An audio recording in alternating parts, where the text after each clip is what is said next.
अखिल भूमंडलीय सर्व शिरोमणि मुनि समाज के संस्थापक आदि मुनीश्वर योगेश्वर सदगुरुदेव शिव मुनि महाराज की जय। उपस्थित मुनि वृंद, साधु सज्जन वृंद, संत वृंद, साधक वृंद, आध्यात्म ज्ञान के जिज्ञासुओं और प्रेमियों, सभी श्रोता वृंद, आप सबको मेरा कोटिशः नमन, सप्रेम जय जीव। तो हम लोग आध्यात्मिक चर्चा कर रहे हैं और सदगुरुदेव शिव मुनि महाराज रचित ग्रंथ निरोग होने का अद्भुत उपाय पर चर्चा कर रहे हैं। आज हम लोग अध्याय 16 पर चर्चा करेंगे और शीर्षक दिए हैं गुरुदेव, कभी बीमार ना पड़ना कोई अच्छी बात नहीं है ना। बहुत बड़ी बात। बीमार पड़ना अच्छी बात है बता रहे हैं गुरुदेव, है ना। कभी बीमार ना पड़ना कोई अच्छी बात नहीं है बता रहे हैं, और इसी पर चर्चा होगी। बहुत महत्वपूर्ण बात है, सब लोग इस पर गौर कीजिए। सदगुरुदेव स्वयं लिखे हैं और उसी को हम लोग पढ़ रहे हैं, है ना। तो गुरुदेव की वाणी को आगे हम पढ़ रहे हैं इसी के शीर्षक के अंतर्गत। सदगुरुदेव कह रहे हैं, हम स्वयं 9 भाई बहन थे। अच्छा, तो गुरुदेव स्वयं 9 भाई बहन थे। इनमें सबसे अधिक बीमार पड़ने वाले हम ही थे। तो 9 भाई बहनों में सबसे अधिक बीमार हमारे सदगुरु ही पड़ते थे। बचपन की बात।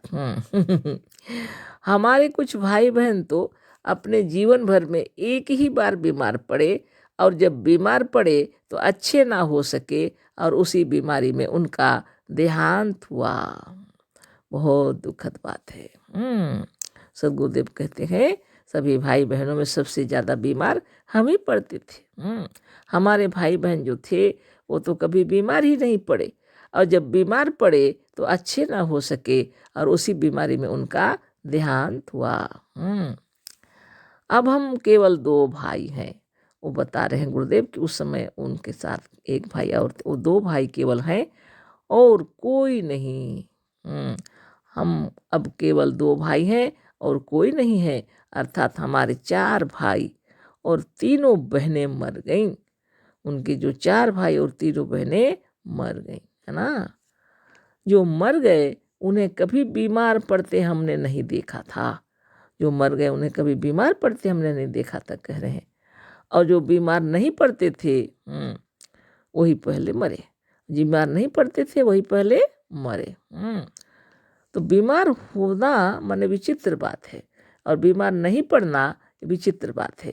जो बीमार नहीं पड़ते थे और जब वो बीमार हुए तो उसी बीमारी में चल बसे।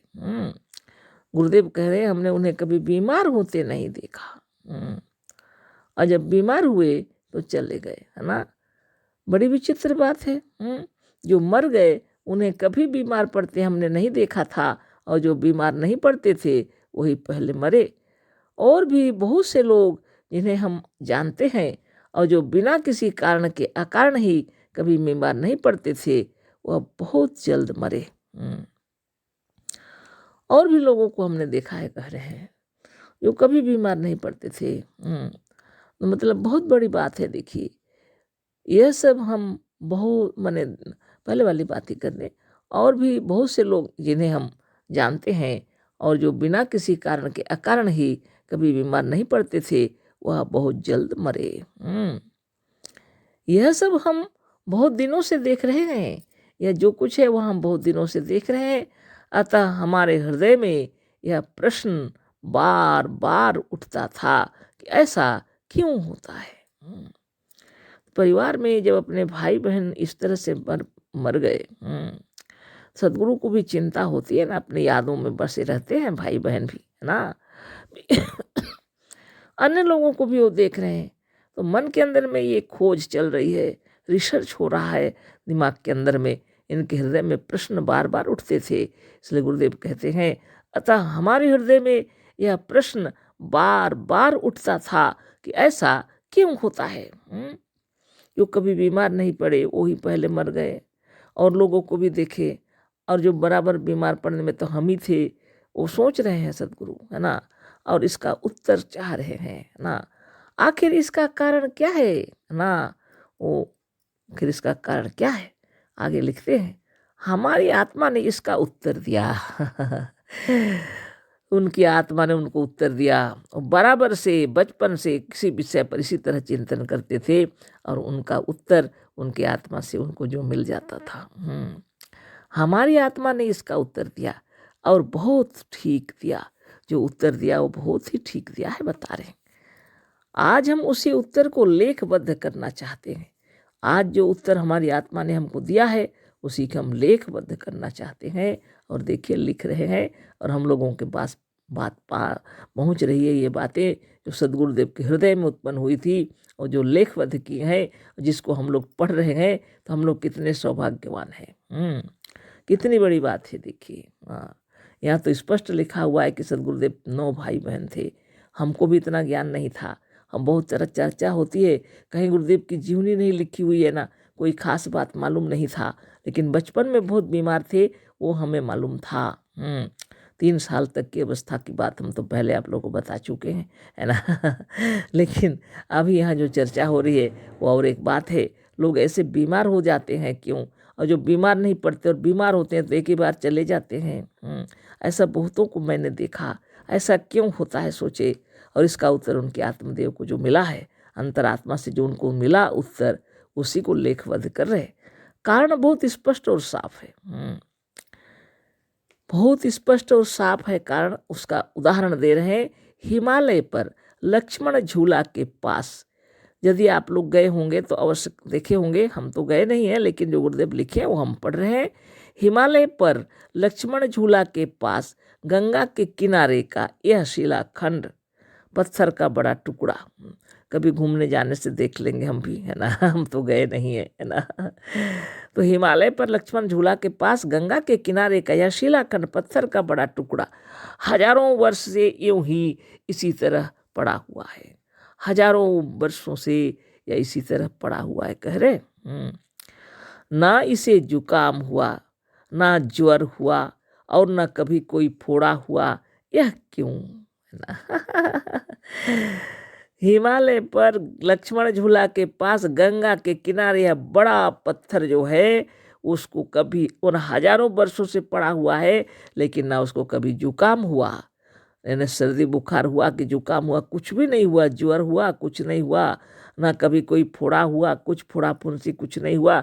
यह क्यों? इसलिए कि यह बेजान है। क्यों नहीं हुआ? इसलिए गुरुदेव कह रहे कि इसमें जान नहीं है, यह बेजान है, जड़ है। यह जड़ मतलब निष्प्राण है, जिसमें प्राण नहीं है, जड़ है, पत्थर है।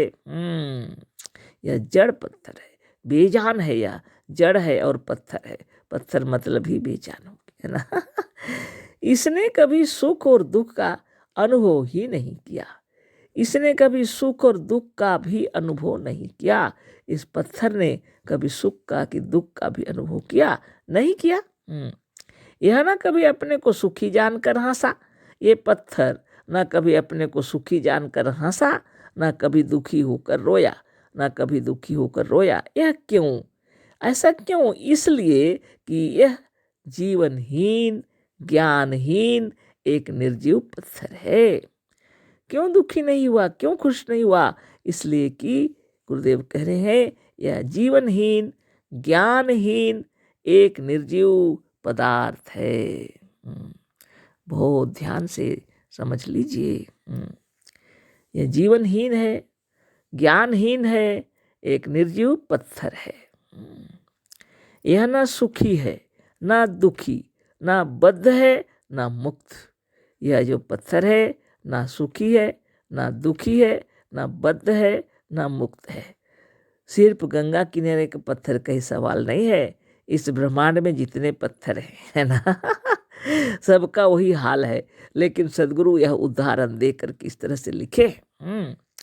यह वास्तव में कुछ नहीं है। इस पत्थर को कुछ ज्ञान नहीं, ज्ञानहीन है, निर्जीव है। यह प्राण नहीं उसके अंदर।